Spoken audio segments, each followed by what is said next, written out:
Welcome to the Care for Kūpuna podcast, where we dive into health, wellness, and vibrant living of our cherished kupunas.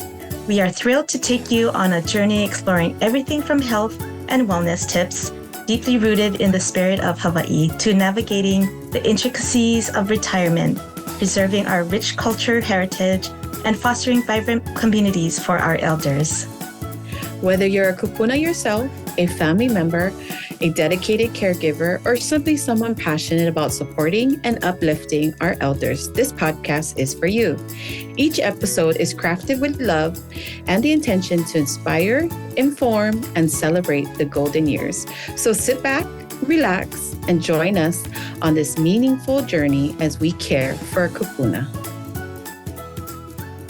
Aloha and welcome to this week's episode of Care for Kūpuna, where we care for kupuna. I'm Trina. And I'm Lani. And we are your Kūpuna Care girls. Today we have a very special guest, the founder of Kūpuna Keepers, Charles Inman. Welcome to the show, Charles. Thank you for having me. Awesome. Why don't you share with us a little bit about yourself and how you got started? Well, I started out in 2005. I started a fitness company for seniors, a one-on-one training business where I would go to their home one-on-one with seniors and just train them in their home with my own equipment. Did that for about 10 years. And as my clients got a little bit older, a little bit more needy of certain help, grab bars and certain kind of aids to just help them get around the house, I started to transition my thoughts as far as what can I do differently? Because I was a little bit burnt out on the fitness training side. And the idea of just going and being a help to seniors at home, helping them stay at home. Because a lot of my clients were wanting to stay at their home as long as possible, age in place as long as they could probably go.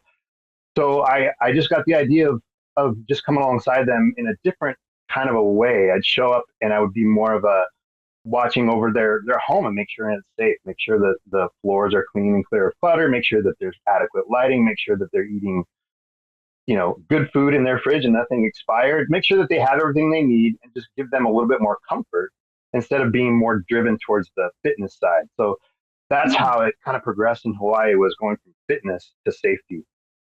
Nice.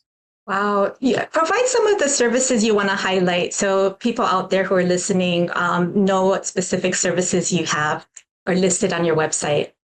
Yeah. So generally the baseline thing that I do is safety inspections. So I took inspection software from what would be like a home inspector, and I've modified it to go into people's homes, seniors' homes, and do a safety inspection. So I do room by room safety. I go through their lighting, I go through their floors, their kitchens, their bathrooms, their living areas. I go through everything, even sometimes depending on the tier of service that they sign up for, I'll even do the exterior as well in the garage.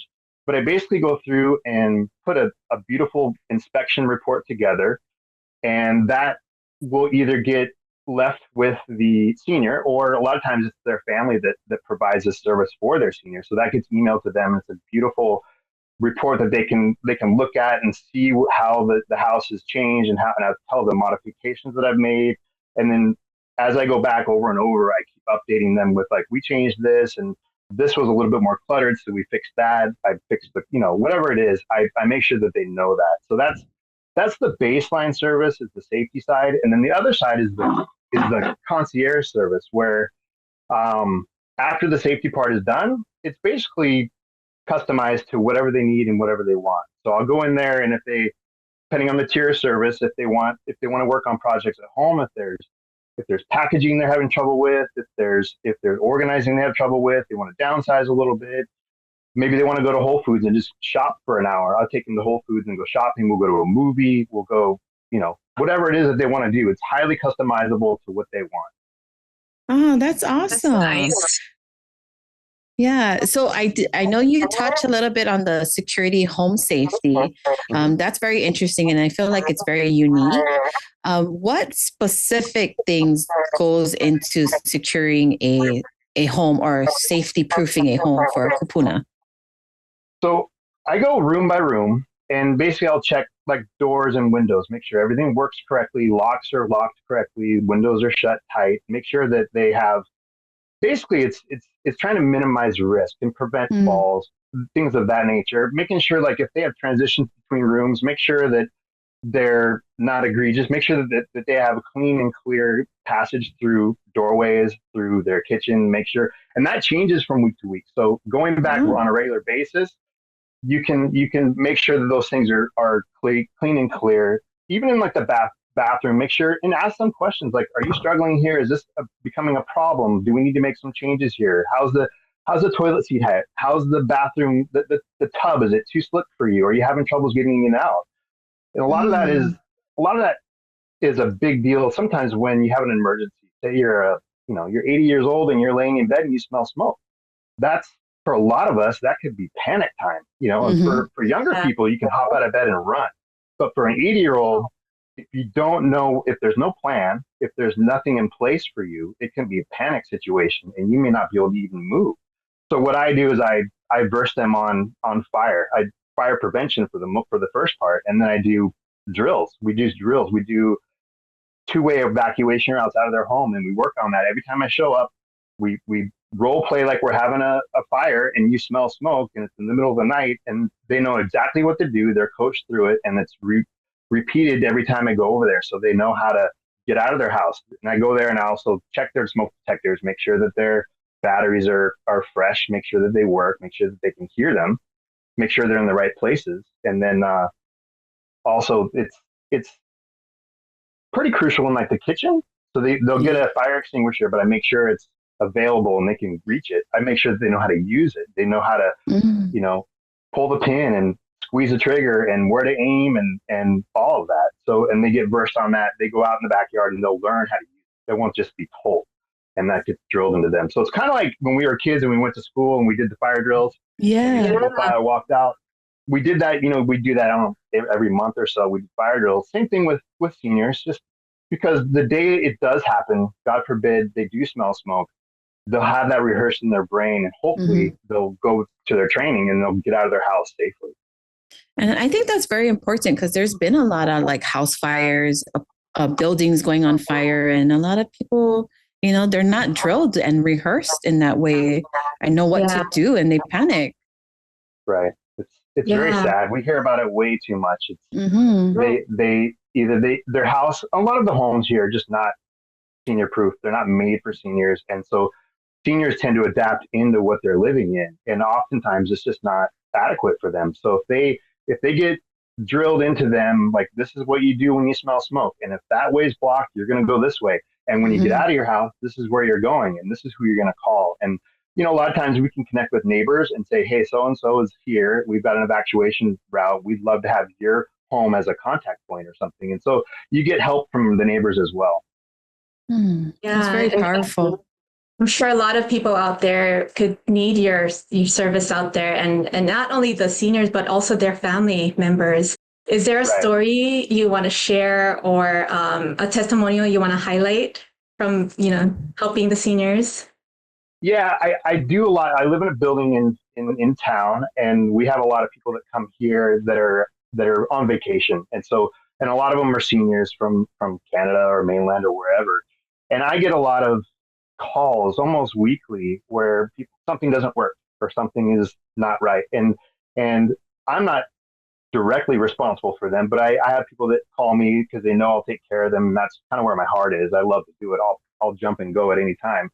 So I go up there and just, whether it's a TV, it's technology, whether it's something, a light doesn't work, or something that just they don't understand or they can't fix on their own, I'll go there and fix it for them. And I think that's kind of my heart in this business too, is just, I've been doing this probably my whole life, but definitely the last 15 years is just part of who I am. So I think helping people and finding a way to do it where I can be available for them and offer the services that I do, because it's just important. Seniors are such an important part of our society now. And, like anybody else, they love to be heard. And if we just spend time with them, like, I have no problem. I'll go fix the toilet or I'll go fix a TV, and I spend 45 minutes up there because we're just talking story and just being together. And more for me, it's just listening and just asking questions and making sure that they feel heard. That is a big part of senior health is just being able to tell their stories, have conversations, connect with people, be heard, share your life, share your childhood, share your stories with me, because I'm more than happy to listen. And I love the enrichment I get out of it as well. But I think it works both ways. That's so awesome. We can definitely see your heart in this, Charles, though. How can someone reach you to get connected to your services? Well, I've got an amazing new website. I got a website, KūpunaKeepers.com, that's up and going. And it basically will share everything that, a lot of questions can be answered there. It goes through the tiers of service. It goes into my history. It goes into my certifications and qualifications. I'm a licensed real estate inspector, so I can inspect homes. I'm also a realtor as well. So, and I'm certified through CAPS. So I have a lot of experience with aging in place, and all that is on the website and can be looked at. And you'll learn about my family. You'll learn about the different. I have 4 pillars of what I look after when I go to people's homes: safety and comfort, preparedness, and security are my 4 pillars of service. And so I go into a little bit about what I do with all that. So it's a really informative website, and I'm putting up some pretty good blogs. So I'm excited about people to read those, because it really has a lot to do with, the senior world and what a lot of people don't understand and don't stop to think about, because we're all super busy and we're all going crazy like we are in Hawaii, just trying to make ends meet and get to everywhere we need to go. But, our parents, our senior, fellow islanders, they need our attention as well. And so that's where my focus is. Amazing. I love that we're aligned in the sense that we love to help our seniors, and your heart is there. We also noticed that your logo it complements our logo. Yeah, a little bit, yeah. Yeah, so even more so, we're in alignment. Thank you, Chuck, for joining us today and sharing with us the services for our valued kupunas. But before we end, every episode, we like to end it with a joke, inspirational quote. Today, I want to use your slogan. I want to share the slogan that you have. So for Kūpuna Keepers, it's safe for homes, premium support, and lasting independence. So we want to say thank you for being here. Mahalo for our listeners. Don't forget to follow us on Instagram, Facebook, and YouTube. And finally, where aloha meets wisdom, one podcast at a time. Until next time, ahui ho. Ahui ho. Aloha. Mahalo for joining us on this episode of Care for Kūpuna, where we explore health, wellness, and vibrant living for our cherished kupunas. We hope you found inspiration and valuable insights. Remember, your support can make a difference. 20% of all proceeds from our podcasts go to a nonprofit organization here in Hawaii dedicated to helping seniors in our community. If you'd like to contribute, visit our website at www.carewithak4kupuna.com and make a donation. Are you a brand or business looking to align with our mission? Consider sponsoring our podcast. Visit our website for more information on sponsorship opportunities. For those with stories to share, we invite you to be a guest speaker on our podcast. Head over to our website to express your interest and become part of the conversation. Last but not least, stay connected with us by subscribing to our email list and following us on social media at Care for Kūpuna with a K. Join the Care for Kūpuna community to stay updated on all things related to health, culture, and creating vibrant communities for our elders. We appreciate your time and look forward to welcoming you back on the next episode of Care for Kūpuna.